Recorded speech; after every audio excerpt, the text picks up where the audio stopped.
Bienvenido a tuprofesorvirtual.com.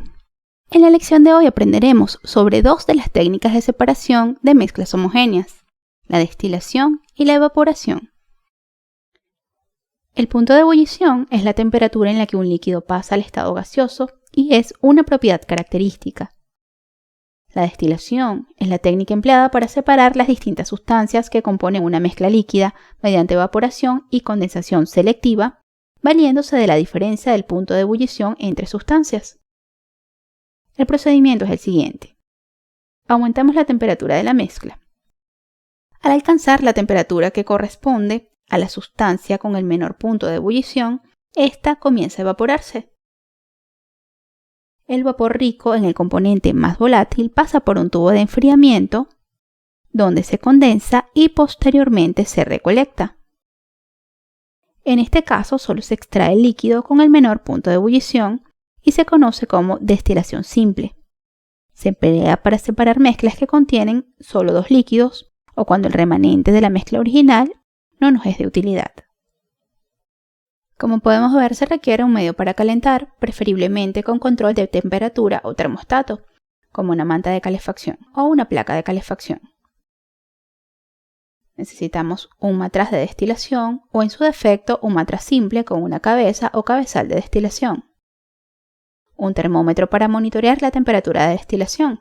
Es importante recalcar que mientras ocurre la evaporación de un compuesto puro, la temperatura se mantiene constante. También necesitamos un condensador o columna de enfriamiento, que simplemente es un intercambiador de calor. Consta de una tubería de vidrio central por donde pasa el vapor y es concéntrica a otra tubería en la que entra agua fría o a temperatura ambiente y absorbe el calor de la tubería que contiene el vapor, por lo que sale a una temperatura mayor. También se requiere un matraz para recolectar el líquido de destilado. Si necesitamos destilar dos o más líquidos, o las sustancias presentes tienen poca diferencia de punto de ebullición, será necesario que el sistema tenga una columna de destilación, también conocida como columna de fraccionamiento. Dentro de la columna hay niveles o platos. En cada plato hay barreras físicas que hacen que el o los componentes de mayor punto de ebullición se condensen. Por lo tanto, a una temperatura determinada, a mayor altura en la columna, el vapor será más rico en el componente más volátil, es decir, en el de menor punto de ebullición. Lo que ocurre en cada plato equivale a una destilación simple. Por ser sucesivas, este proceso se denomina destilación fraccionada. Los sistemas de fraccionamiento o de destilación fraccionada pueden ser sencillos, como el que vemos aquí, o muy complejos, como las plantas de industrias como las petroleras.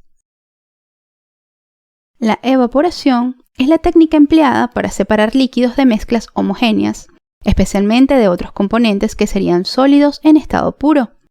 Esto podremos lograrlo calentando hasta alcanzar la temperatura de ebullición del líquido, siempre y cuando el sólido no se descomponga a dicha temperatura. También podemos aprovechar la presión de vapor del líquido para que pase a la atmósfera, a un medio desecante o aplicando vacío. Para estos métodos el objetivo es el mismo, evaporar el líquido y conservar el resto de la fase sólida. Si se desea conservar el líquido, se puede condensar de la misma forma que lo vimos en la destilación. Hemos llegado al fin de la lección. En nuestra página encontrarás más métodos de separación de mezclas.